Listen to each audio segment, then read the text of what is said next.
Welcome back to the Life with People podcast. If you are new here, then welcome. I'm so glad you're here.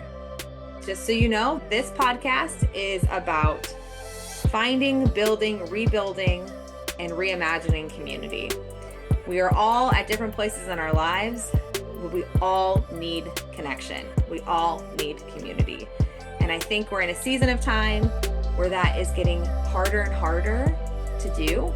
And our longing for it is, well, it's the same. It's a human longing, but I feel like the ache and the pain of the lack of it is greater than ever. That's what I see when I talk to people. That's what I experience myself. And I feel like, can we just have some conversations about this? Can we talk about why? Can we talk about the art of connecting, the art of making friends? I feel like it's something that is becoming a harder and harder skill for people to sharpen and hone. And yeah, so I hope that this time is meaningful to you. I would love to hear your feedback. As always, please email me, DM me, like, subscribe, comment, do all the things.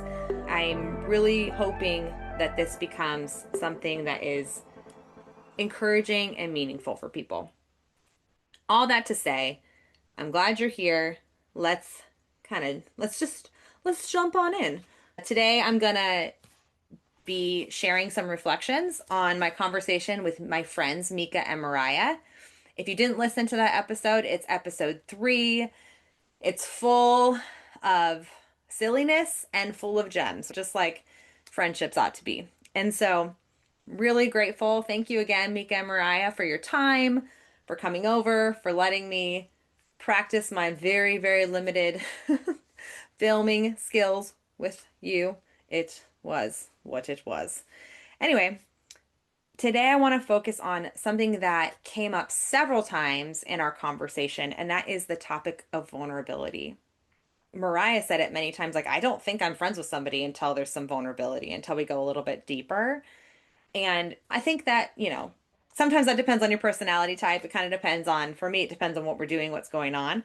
But the key, I think, that she's hitting is true community at some point does require vulnerability. True friendship at some point requires vulnerability. What I'm trying to get at is community by vulnerability. I think that vulnerability is an entryway to deeper connection. And vulnerability, I would say, is a foundational stone for community and for community building. And there's a lot that goes into that, right? Because there is a place and a time for everything. We also talked about in that episode how sometimes people overshare or they share at the wrong time and in the wrong place. And so when you are becoming friends with someone and you are building community with them, there are appropriate times and spaces to share things, right? And sometimes you're in a small group setting or in a group that's very specific. You kind of have to lay out some ground rules so that people feel safe to be vulnerable with a group of people that they might not normally be vulnerable with, right? Have you ever been to I'll say I have been to a small group or a life group or just a smaller group of people, and there's somebody leading a time where you're supposed to have these deep discussions, but nobody knows each other. And it's oof, a lot of times in that case, you kind of have to spend the first couple weeks sharing stories, getting to know each other, laying down some ground rules, being hey, what's shared here stays here. And then the people have to decide, well, do I trust that my stuff's going to stay here, So anyway, all that to say, there's a time and a space for things, and there's ways that can be fostered depending on the setting, right?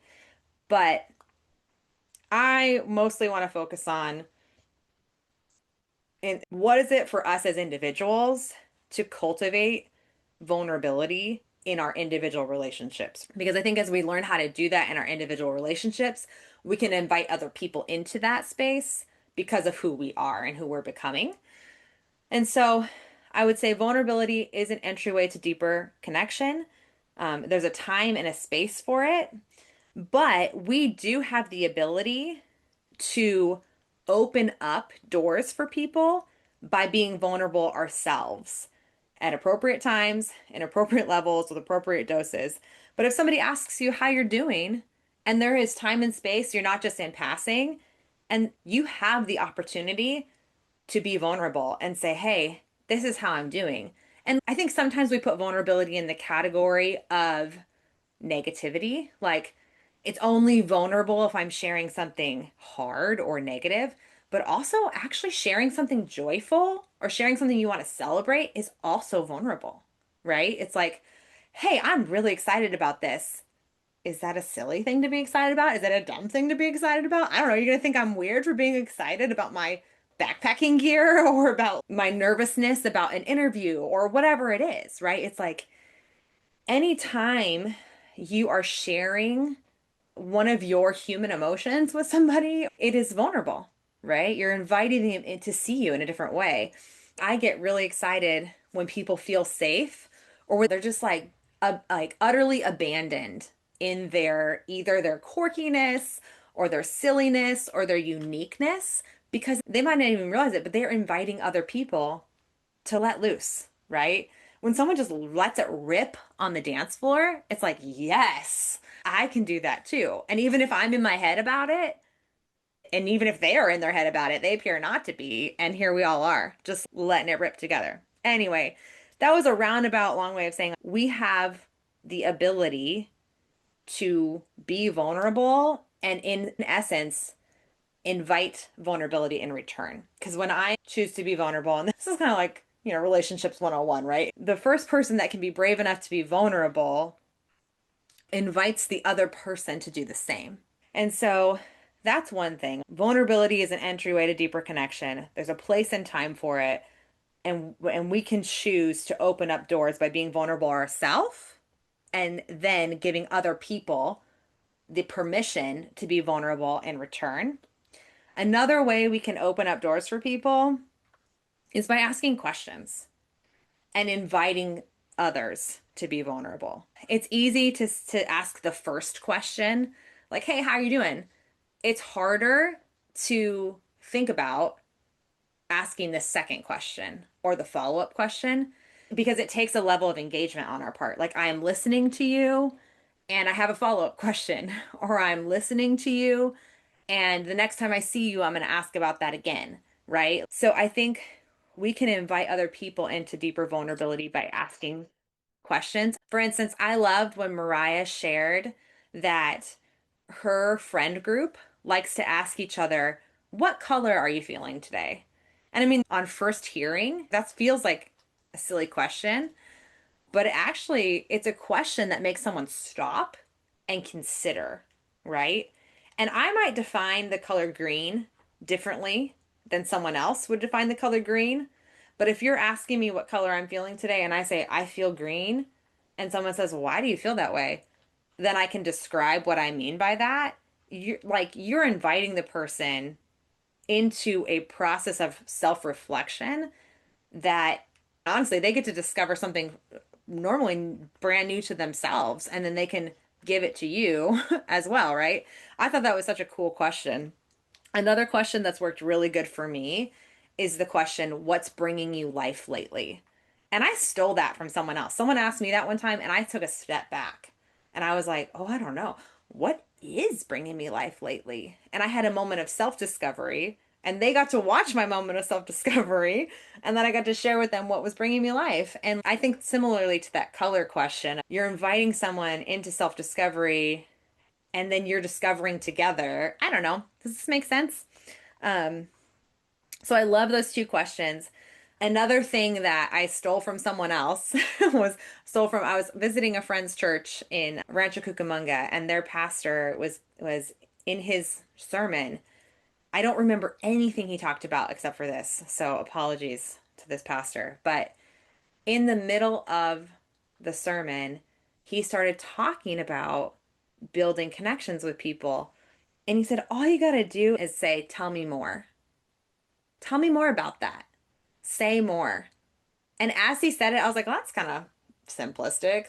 I don't know. But the next week, I found myself doing that so many times and I just can't stop. It's like someone says something, especially if I don't know how to respond, but I'm curious. I just go, tell me more about that or say more. And then the person I'm talking to has the opportunity to either go deeper and explain more or say more or not. But I've given them the invitation and I've led into my own type of vulnerability by saying, I want to know more. It actually is vulnerable to say, I want to know more. Tell me more. So, anyway, those are things that I'm trying to put in my tool belt as I'm talking to people. Another thing about vulnerability is that it brings up a lot of fears. So, if you're choosing to be in community with people, at some point, you're going to have to be a little vulnerable. At some point, you're going to have to let people in at a deeper level. I mean, I guess like I say at some point you are going to, but everyone has choices here and you can leave all your friendships and your everything surface level if you want to, but I would suggest going a little deeper. And to go deeper, to be vulnerable, you have to face a number of fears. And these are just a few things that came out in my conversation with Mika and Moriah and things that I thought about um, when thinking about vulnerability. We all, at some point, I think, experience a fear of being misunderstood. And that fear, I think, it comes and goes in different seasons of our lives in different ways. But I think the more secure we're feeling in our own identity, the less we're afraid of being misunderstood. But I'll tell you, I've had moments in the last year where I've been unexpectedly surprised by my own fear of being misunderstood. Like it's like you kind of get a handle on it a little bit because I catch myself and I'm like, whoa, like you are okay, right? I have to tell Teresa, you are okay. But anyway, we have a fear of being misunderstood. We don't want people to misunderstand us. It's vulnerable to let someone in, especially if like they don't understand, but they aren't curious enough. They don't ask the follow-up question, right? So if you're being misunderstood, you just gotta punch that one in the face. Don't worry about it. We have a fear. I think this came up in our conversation too with Mika and Mariah, the idea of diverse community and surrounding ourselves with people that are not just like us, surrounding ourselves with people that maybe we don't agree with all the time, or people that don't look, sound, have the same culture as us. And I think there's a fear of being diverse in some ways or not agreeing because I think sometimes if we don't agree with someone, there is the chance that we're going to be misunderstood. There's the chance that we're not going to be liked. There's the chance that we're not actually going to get to be friends, right? So I think sometimes we have a fear of those spaces that we don't understand. And it's kind of taps into the fear of the unknown. If somebody is different than you, which I guess newsflash, everyone is different than you to at least some degree. But we're actually have a lot of commonality as well. Anyway, whatever. Um, yeah. So there's just so much in that one to unpack. Or a different time probably. We also got to face our fear of not being liked or not being enjoyed. It just is what it is. And the truth is, not everyone's going to like us. Not everyone's going to like this podcast. Not everyone's going to like me. It just is what it is. We also have to face a fear of being challenged or uncomfortable because when you invite someone into a deeper space, when you're vulnerable and you start to share things, sometimes it's like what was mentioned in the last episode. I used this phrase: community is a gift and a mirror. So sometimes when you say yes to the gift of community and the gift of vulnerability and the gift of surrounding your table with friends and the gift of choosing to be in life with them for longer than a week or a minute, you also get the mirror. And might be your friend reflecting back to you who you are and who you are in a good way, but also maybe who you are in the like, oh, you know what? In this particular situation, here's some places where you can actually grow. Here's some opportunities for you to make another choice. Here's some patterns that maybe aren't serving you very well, or maybe aren't, I don't know, don't line up with your values or your faith, like, or the God that you claim to serve. Community is a gift and a mirror. And I think sometimes we Don't say yes to deeper vulnerability because deep down, we don't want to be challenged or feel uncomfortable, right? And sometimes we don't want to feel uncomfortable with someone else's vulnerability. There are times when someone is choosing to be vulnerable and it's just like, ooh, I feel a little uncomfortable right now because I'm not sure how to respond. I don't know how to hold or carry this person's vulnerability. And I think in that, there's an opportunity to grow. There's an opportunity to learn how to sit in the discomfort and to learn how to sit in the place of being uncomfortable with people. The last thing that came to mind was the fear of exposure. When you're vulnerable, you are, in a sense, exposing part of yourself to other people. And I think ultimately we have a fear of actually being known. And I think you see this play out for all of us. I think this is a human condition thing, right? Where it's like, I really want to be known, but I'm actually utterly afraid to be known. Because if I'm known and you fully know me and see me, will you still accept me? Do you still like me? Am I loved? Right? And ultimately, for me, that even comes into play in my life with God sometimes, or my prayer life. It's like, I want to be known. I want to know, I want to be known and to know, but I need to be met with the unconditional love of the Father to be held and known and truly seen, and to know that I'm loved no matter my beautiful and my ugly parts. And I think in community, as you're reaching for it and as you are deepening your relationships in your life, to truly be vulnerable is to be exposed and to be known. Sometimes it's just little things, sometimes it's really big things, but it's all an invitation. So I hope this has been helpful, um, or interesting at least. I hope that you find ways to come into deeper places of connection and community through the door of vulnerability. I hope that this has helped you maybe identify some of the fears that are at play for you that are keeping you from deeper vulnerability. I hope that you ask yourself what color you are today and that you maybe ask someone else to tell you more about something in their life that you're curious about. And most of all, I hope that you feel seen, known, and loved in spite of it. And just know that, yeah, that I'm cheering for you. And I hope you're doing good. I feel like I'm leaving you a voice memo now. This podcast has been one long, big voice memo.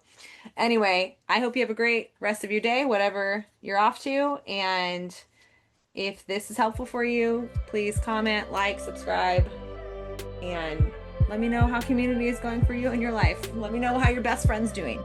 Okay, bye.